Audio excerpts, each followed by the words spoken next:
It began not with an empire, but with a legend: two brothers, Romulus and Remus, abandoned beside the river Tiber, destined to shape the fate of the world. From the moment Romulus raised his hand against his twin and founded Rome in 753 BC, a city of destiny was born, carved from blood, ambition, and the will to rule. Rome was not built in peace, it was forged in war. A humble settlement of shepherds grew into a republic that refused to bow, conquering neighbors one by one until the wolf's offspring had spread its shadow across the Italian peninsula. The Romans did not see conquest as greed but as duty, to bring order where there was chaos, law where there was anarchy. They built roads like veins through Europe and Asia, carrying soldiers, merchants, and ideas, each step cementing their dominance. But in these early days, the Republic's strength was not only in its legions but in its ideals, the balance between the Senate, the people, and their leaders. Yet, even the mightiest republic can be consumed by its own success.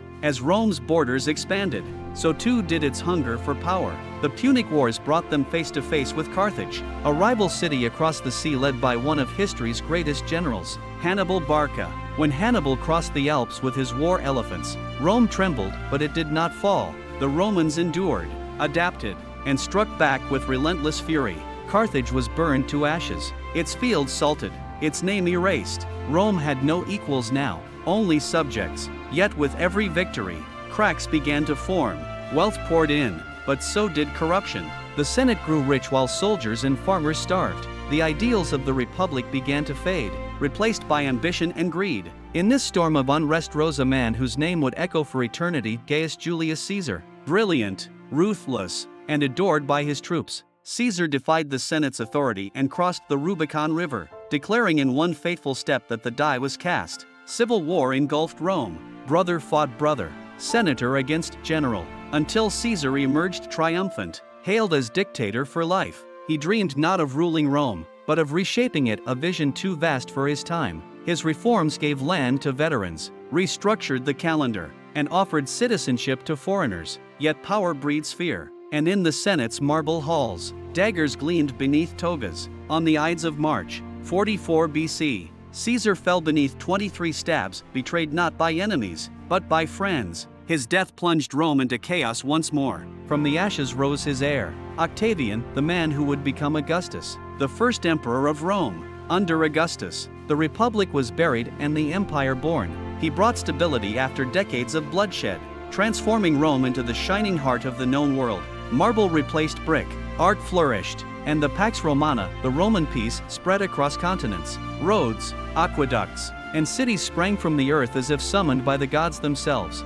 For 2 centuries, Rome knew no equal. Its legions marched unchallenged from the sands of Africa to the forests of Germania, from the moors of Britain to the banks of the Euphrates. Yet peace is a delicate illusion, and empires are not immortal. As generations passed, emperors rose and fell, some brilliant, others mad. Nero set Rome aflame to the tune of his own vanity. Caligula crowned his horse and declared himself divine, while others like Trajan and Marcus Aurelius led with vision and restraint, expanding borders and defending philosophy as fiercely as territory. But even emperors cannot command time. Beneath the splendor of the imperial palaces, decay crept in. Rome's vast borders became impossible to defend.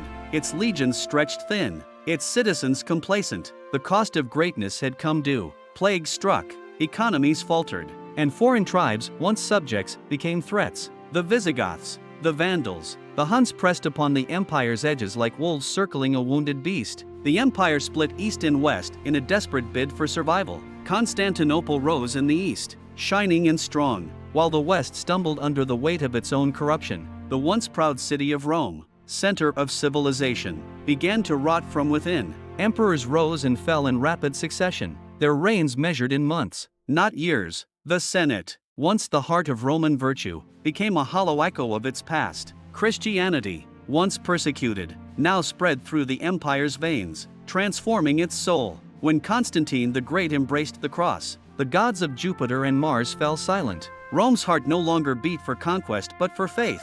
Yet, as new beliefs took root, old loyalties died. The legions that once swore oaths to the emperor now followed different banners. The final blow came not from within but from without. In 410 AD, the unimaginable happened. Rome, the eternal city, was sacked by the Visigoths under Alaric.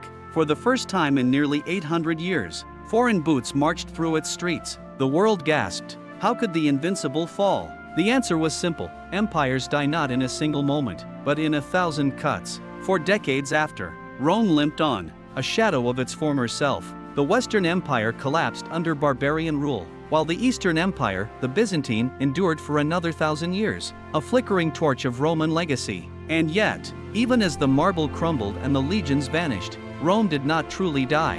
Its spirit flowed into every kingdom that came after. Its laws became the foundation of justice, its language the root of modern tongues, its architecture the blueprint of glory. Every government, every empire, every dream of civilization bears Rome's fingerprints. The echoes of its senate still resonate in parliaments and congresses. The eagle still soars above flags. The idea that one nation could unite the world under order, law, and ambition, that was Rome's greatest legacy, and its greatest curse. For centuries, men would look back at its grandeur and whisper, "We shall build Rome again." From Charlemagne to Napoleon, from Mussolini to the modern nations that rose from its ashes, the dream of Rome endures, seductive, impossible, eternal. Today, its ruins lie silent, yet alive. The Colosseum stands as both monument and warning that greatness carries a price, that glory demands sacrifice, and that every empire, no matter how divine it believes itself to be, must one day fall. The Roman Empire was more than a civilization.